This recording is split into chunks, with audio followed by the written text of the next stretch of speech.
കാര്യങ്ങൾ അകത്ത് പറഞ്ഞിട്ടുണ്ട്, പറയും. എന്താ എന്താ മുത്തശ്ശി? ഈശ്വരന്മാരെപ്പോഴും നമ്മളെ ചതിക്കന്നെയാ. ഇതൊന്നും നടക്കില്ല അത്രേ.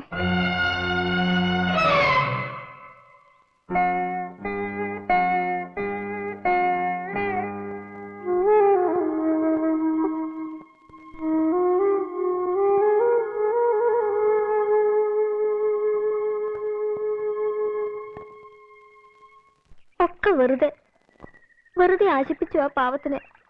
അമ്മാമ്മയ്ക്ക് പരിഹസിക്കാൻ ഒരു കാര്യം കൂടി ആയി എന്നല്ലാണ്ട് ഒന്നും നടക്കാൻ പോണില്ല.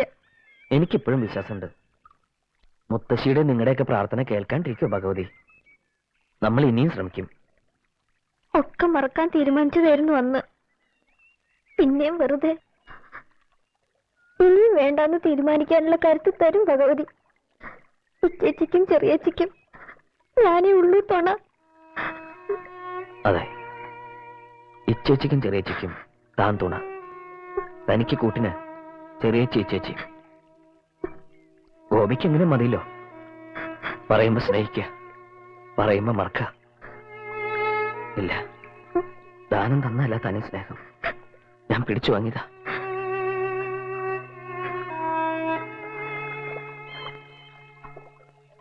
കടയിൽ നോക്കി ഞാൻ ഗോപിയെ. രാമൻകുട്ടി വിവരങ്ങളൊക്കെ പറഞ്ഞു. കുട്ടിക്കാലത്ത് അഞ്ജലി അശ്വതിയൊക്കെ ഈ പുഴ മുറിച്ചിടന്ന സ്കൂളിൽ പോവാറ്. ഓർമ്മയുണ്ട് അഞ്ജലിക്ക്?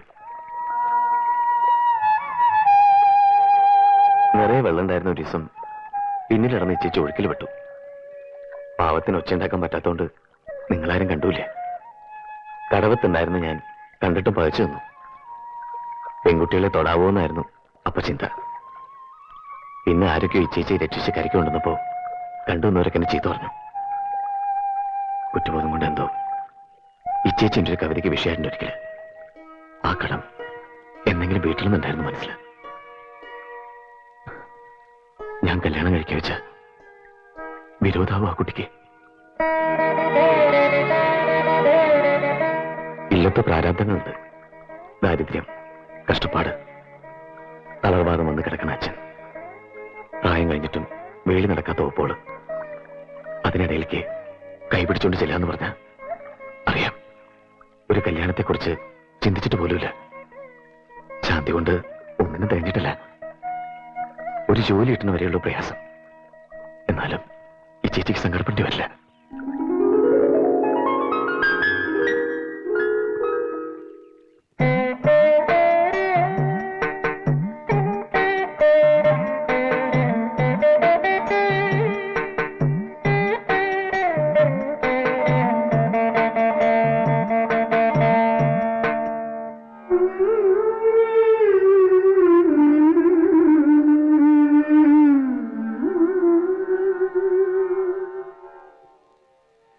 ഭഗവതിയുടെ അനുഗ്രഹം എപ്പോഴും ഉണ്ടാവും എന്റെ കുട്ടിക്ക്.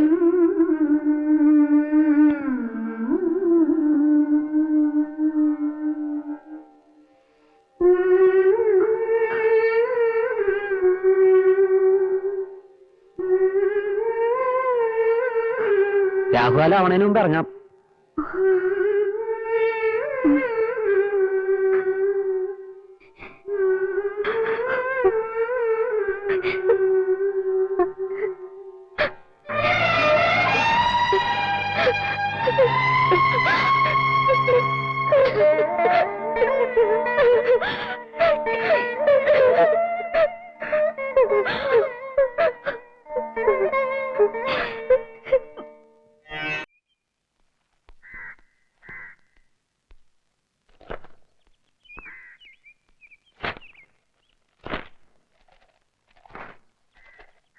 കവിത മുടങ്ങിയതോ അതോ ഇന്റർവ്യൂ കാർഡോ?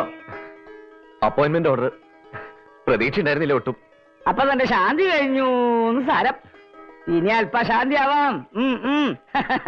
ഓപ്പളെ ഓപ്പളെ ഒരു ജോലി ശരിയായിട്ടുണ്ട്. വടക്കേന്ത്യയിലാ. സാരില്ലേ, പോണം. അച്ഛാ, ദാ ഉണ്ണിക്ക് ജോലി ശരിയായിരിക്കണോ? അച്ഛന്റെ വിഷമം വേണ്ട. ശാന്തി ഒന്നും മുടങ്ങില്ല. ശങ്കരപ്പനോട് പറയാം. ശിവന്റെ അമ്പലത്തിലെ മാത്രം കൊണ്ട് പോരാണ്ടായിരിക്കണമെന്ന് നാളെ പറയണ്ടായി.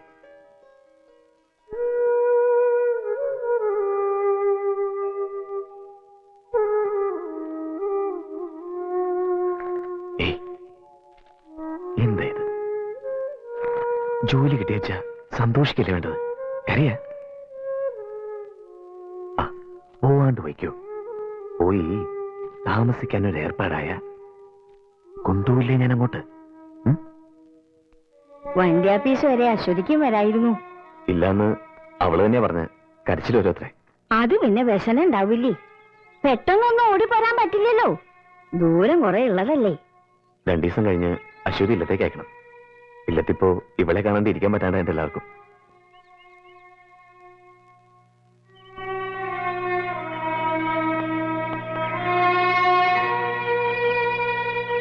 ഗോപിയുടെ ഉത്തരവാദിത്തങ്ങള് എനിക്ക് ബോധ്യമുണ്ട്.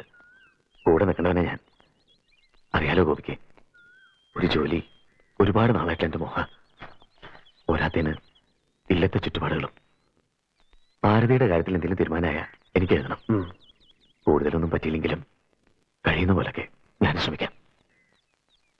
എന്റെ മനസ്സും പ്രാർത്ഥനയും എപ്പോഴും ഉണ്ടാവും.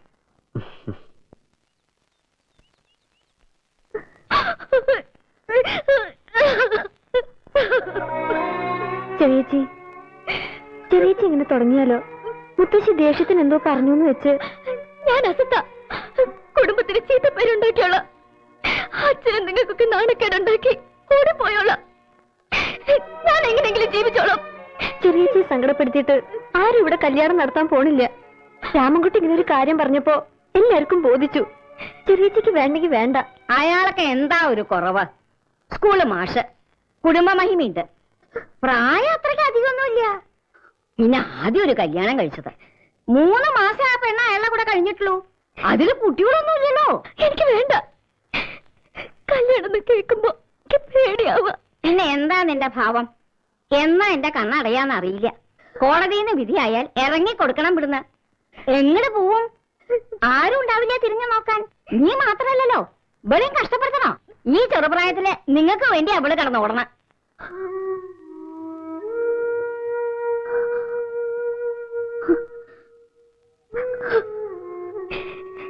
ചെറിയേച്ചി ശപിക്കുന്നത് ഒരു ദിവസമെങ്കിൽ ഒരു ദിവസം സ്നേഹിച്ച ആളുടെ കൂടെ കഴിഞ്ഞിട്ടുള്ളതാ ചെറിയേച്ചി.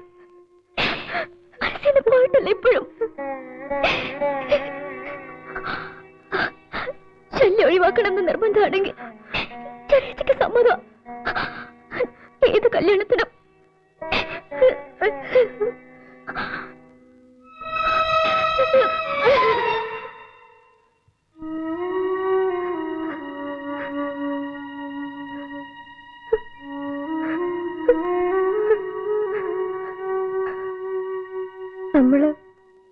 നമ്മളെ കുറിച്ച് ഓർത്തുള്ളൂ.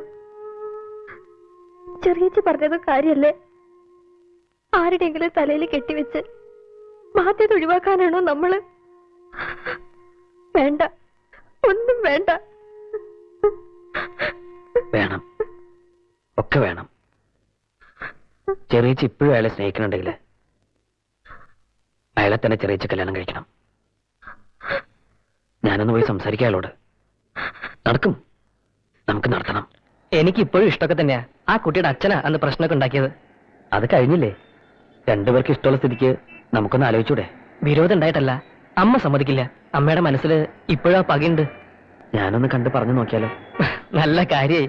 എന്റെ അമ്മയുടെ സ്വഭാവം നിങ്ങൾക്ക് അറിയില്ല. ഞങ്ങൾ 3 ആണും 4 പെണ്ണുവാ. മൂത്ത ഏട്ടന് 40 എന്നിട്ട് ഇപ്പോഴും അമ്മയെന്ന് അമർത്തി മൂളിയ ആ നിന്ന നിൽപ്പിൽ മൂത്രമൊഴിക്കും മൂപ്പര്. അമ്മയുടെ സമ്മതം വേണോ? നമുക്കൊരു രജിസ്റ്റർ ഓഫീസില് ആവായിരുന്നു അന്നാണെങ്കിൽ. ഇനിയിപ്പോ വീട്ടിലാകെ പ്രശ്നമാവും. ഞാനും അല്പം പ്രാക്ടിക്കലായിരുന്നു കുട്ടികളൂ. അമ്മ സമ്മതിച്ചാ? സമ്മതിക്കേ, ശ്രമിച്ചു നോക്കാം ഞാൻ. ഇപ്പൊ ഇറങ്ങിക്കാണ് ഒരാലോചനയും കൂടെ വന്നിരിക്കണു. അങ്ങനെ പറയരുത് ദേവി ചേച്ചി. ഇതൊരു ജീവൻ മരണ പോരാട്ടാണ്. ഞങ്ങൾ ഉപേക്ഷിക്കരുത്. എന്റെ മോനെ പോലീസിനെ കൂടെ തല്ലി ചതപ്പിച്ചു. 3 മാസാ നാടുവേദ്യോട് പിടിച്ചു നടത്തിയത്. കാശ് എത്രയാ ചെലവായത്? ഒരു സിന്ധി പശുവിനെ വിറ്റു ഞാൻ. അതെണ്ണ ഇപ്പോഴും പോയിട്ടാണ് മനസ്സിന്ന്. പോലീസുകാർ തല്ലിയൊന്നുമില്ല. കംപ്ലൈന്റ് കിട്ടിയപ്പോ ചോദ്യം ചെയ്യാൻ കൊണ്ടുവന്നുള്ളൂ. ഈ അമ്മ വെറുതെ. നീ ഉണ്ടോ? കൈവശം കൊടുത്ത് മയക്കിയതാ പെണ്ണിന്റെ ചെക്കനെ. വല്ല കാക്കാലത്ത് പെണ്ണി വിളിച്ചുണ്ടാവും. വന്നാലും ഞാൻ കേട്ടും ഈ കുടുംബത്ത്. എന്നാലും ഇത് എന്റെ കഴുത്തിന് മോളിൽ തലയുണ്ടെങ്കിൽ നടക്കില്ല. ഇപ്പൊ എന്തായി? ഞാൻ അപ്പഴേ പറഞ്ഞില്ല ദേവി ചേച്ചി സമ്മതിക്കില്ലെന്ന്. അപ്പൊ സതീശ് എന്താ പറഞ്ഞത്? അമ്മയ്ക്ക് ഇഷ്ടാണ്, എന്റെ അമ്മ പാവമാണ്, വേഗലീന മനസ്സാണ് എന്റെ അമ്മയ്ക്കെന്ന്. ഇങ്ങനെ ഇറങ്ങു ഗോപി, നമുക്കില്ല അഭിമാനം. ഭരതൻ മാഷ്ട മകൾക്ക് വേറെ ചെക്കനെ കിട്ടാൻ കിട്ടുന്നില്ല. സതീശൻ പ്രേമിച്ചപ്പോ ഒരു പകരത്തിൽ അവളൊന്ന് പ്രേമിച്ചു പോയി. അതിന് ഒന്നുമില്ലെങ്കിൽ നമുക്ക് വല്ല ഡോക്ടറോ എഞ്ചിനീയറോ ആരെങ്കിലും കിട്ടില്ലേ? വന്നേ അങ്ങനെ വേണ്ട ചേട്ടാ. താൻ എന്തായി കാണിച്ച്? ആ തള്ളെ പറഞ്ഞ് എങ്ങനെയും സമ്മതിപ്പിക്കാൻ വന്നിട്ട് ഓടണ പട്ടിക്ക് ഒരു മുഴ മുമ്പേന്നാ പട്ടി വടിമേൽ വന്ന് വീണത്താ നോക്കിക്കോ. രാമകുട്ടി ഒന്ന് നിക്കണേ. വിളിച്ചു എന്തേ? വാ. നീ അകത്ത് പോ. എന്താ? ഇയാളവിടെ ഇരിക്ക്. അവിടെ നിക്കേ. നീ അവിടെ നിക്ക്. എടി രമേ, ഉമ്മറത്തേക്ക് വേണ്ടി ചായ എടുക്കേ. പാലുണ്ടാവില്ലേ? കട്ട മതി. ഇങ്ങോട്ട് വന്നേ രാമകുട്ടി. അല്ല, ഈ ഡോക്ടർ എഞ്ചിനീയർ എന്നൊക്കെ പറയുമ്പോ 5 ലക്ഷവും ഒരു മാരുതി കാറും 100 പവനൊക്കെ ചോദിക്കണത്. എന്തായാലും നിങ്ങൾ വന്ന് കയ്യും കാലും പിടിക്കുമ്പോ അത്രക്കൊന്നും വേണ്ട. 1 ലക്ഷവും 50 പവനും ഒരു ചുവന്ന മാരുതി കാറും നമുക്ക് ഉറപ്പിക്കാം. ചുവന്ന മാരുതിക്കാർ തന്നെ വേണോ? തോന്നതാ നല്ലത്. പച്ചയായാലും കുഴപ്പമില്ല. ഇപ്പൊ ബുക്ക് ചെയ്താ 1.5 കൊല്ലം കഴിയും മാരുതിക്കാർ കിട്ടാൻ. പുതിയത് തന്നെ വേണ്ട നമുക്ക്. അതുകൊണ്ട് തൽക്കാലം നമുക്ക് കാറ് വേണ്ടാന്ന് വെക്കാം. പിന്നെ 1 ലക്ഷം. 1 ലക്ഷത്തിൽ എത്ര പൂജ്യം ഉണ്ടാവോ? 10, 100, 1000, 10,000 ലക്ഷം. 5 പൂജ്യം. അതിന് 2 പൂജ്യം നമുക്ക് കളഞ്ഞേക്കാം. പിന്നെ 50 പവൻ. അതിന്നും കളയാൻ നമുക്കൊരു പൂജ്യം. ബാക്കി ദേവകി ചേച്ചിന് ഇഷ്ടം പോലെ കുറച്ചു നമ്മൾ കുറപ്പിക്കുന്നു. ഗോപിയേ, 1000 രൂപ 5 പവനോ? ചേച്ചി ഇങ്ങോട്ട് വന്നേ. വാ, ഇങ്ങോട്ട് വാ.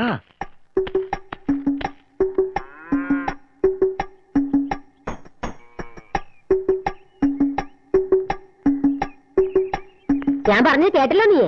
ഇവന്റെ ഏട്ടന്മാരോടും ചോദിക്കണം. ഇപ്പൊ ഞാൻ പറഞ്ഞ അപ്പുറത്തുണ്ടാവില്ല. തീയതി നിശ്ചയിക്കുന്നതിന് മുമ്പ് 25,000 രൂപ അഡ്വാൻസ്.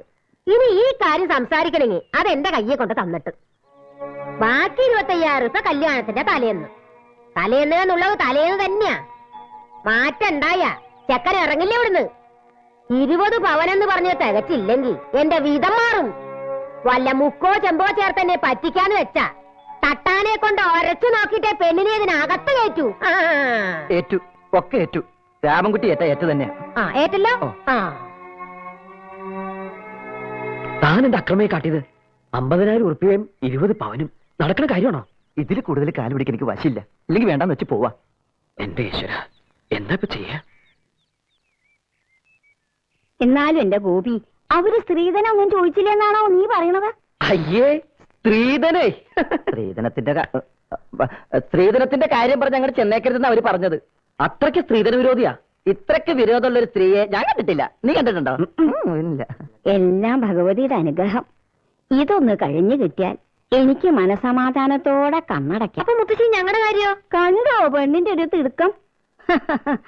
അതൊക്കെ ഗോപിയുടെ ഇഷ്ടം എന്താച്ചാ അതുപോലെ നടക്കും. ഇതൊന്ന് കഴിഞ്ഞോട്ടെ മുത്തശ്ശി. അത് കഴിഞ്ഞ പിറ്റേ ദിവസം ഈ വീടിന്റെ മുമ്പിൽ വന്നു നിന്ന് ഞാനൊരു ചോദ്യമുണ്ട്. മഹേശ്വരി അമ്മേ, മാന്തോട്ടത്തെ മഹേശ്വരി അമ്മേ, എന്റെ പെണ്ണിനെ ഇറക്കി വിടുന്നുണ്ടോ അതോ ഞാൻ പിടിച്ചിറക്കിക്കൊണ്ട് പോണോ? അപ്പൊ മുത്തശ്ശി വന്ന് എന്നോട് വിളിച്ച് പറയും, അത്രയ്ക്ക് ചുണയുള്ളവനാണെങ്കിൽ വിളിച്ചിറക്കിക്കൊണ്ട് പോടാന്ന്. അപ്പൊ ഞാൻ മുണ്ടും മടക്കി കുത്തി ഇങ്ങനെ വന്ന് ഇവളുടെ കയ്യും പിടിച്ച് സ്ലോ മോഷനിലൊരു പോക്ക്. വേണ്ട വേണ്ട വേണ്ട, സമയമാകുമ്പോ ഞാൻ തന്നെ നിന്നെ പിടിച്ചേൽപ്പിക്കാം.